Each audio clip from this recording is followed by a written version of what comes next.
Salut les amis, j'espère que vous allez bien. On se retrouve aujourd'hui pour une nouvelle vidéo. Aujourd'hui, je partage avec vous comment coloriser au feutre à alcool dans les tons. On va réaliser un monochrome dans le ton des noirs et des gris. Je suis venue prendre ce tampon de Hauteball et je me suis inspirée de cette création que j'ai trouvée sur Pinterest, que vous voyez. Je vous ai fait une capture d'écran.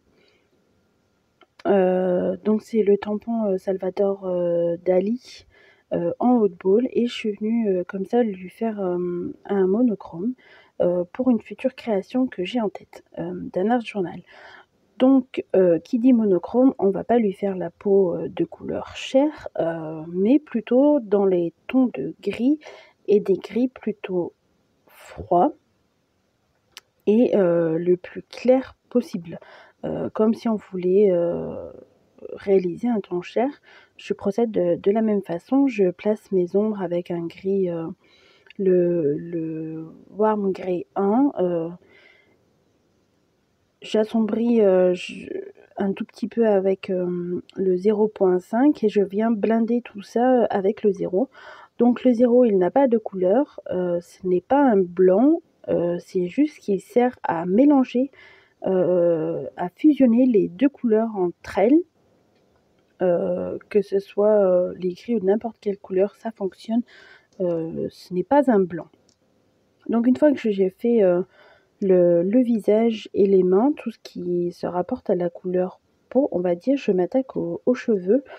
Et là, je vais plutôt dans les tons noirs. Donc j'ai pris le 120, le Cool Grey 9 et le Cool Grey 8. C'est des gris plutôt chauds, donc foncés. Et je viens comme ça alterner mes couleurs pour pouvoir réaliser un dégradé. Et je vais utiliser plus ou moins les mêmes couleurs au fil de la création. Je suis désolée, ma caméra a bugué, donc par moment c'est un peu flou.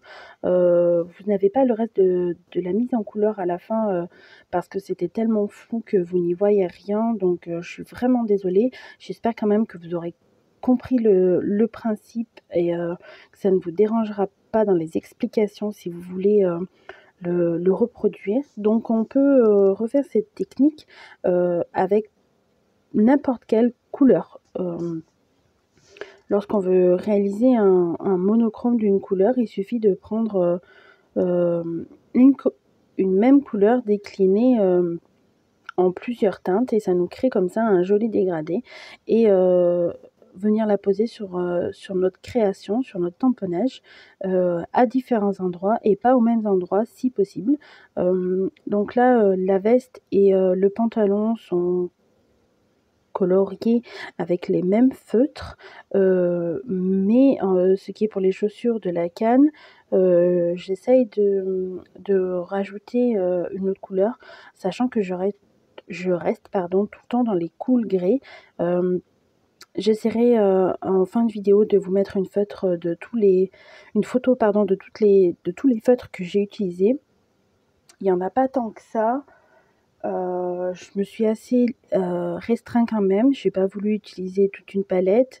J'ai utilisé ces trois là que vous voyez, et j'ai rajouté, je crois, le 7 et le 6, et c'est tout ce que j'ai dû utiliser pour faire cette colorisation au feutre à alcool. Et je procède toujours de la même façon. Je commence par la couleur la plus foncée et je viens poser ma couleur intermédiaire. Je déborde largement et après je finis par blinder tout ça, c'est-à-dire fusionner tout ça avec ma couleur la plus claire. C'est une technique qui me convient bien. Si vous n'arrivez pas dans ce sens, essayez dans l'autre, du plus clair au plus foncé. J'ai essayé à plusieurs reprises, mais j'ai beaucoup plus de mal en fait à faire cette technique. Donc pour l'instant, c'est celle-là qui me convient le mieux. Et je viens réaliser comme ça les dégradés, et je n'ai pas peur de repasser plusieurs fois sur la même zone. Ayez toujours en tête par contre que avec les feutres à alcool, plus vous passez et plus ça assombrit la couleur. Et une fois que c'est sombre, on peut pas revenir dessus, retirer de la couleur. Ce n'est pas comme un crayon de couleur ou de l'aquarelle.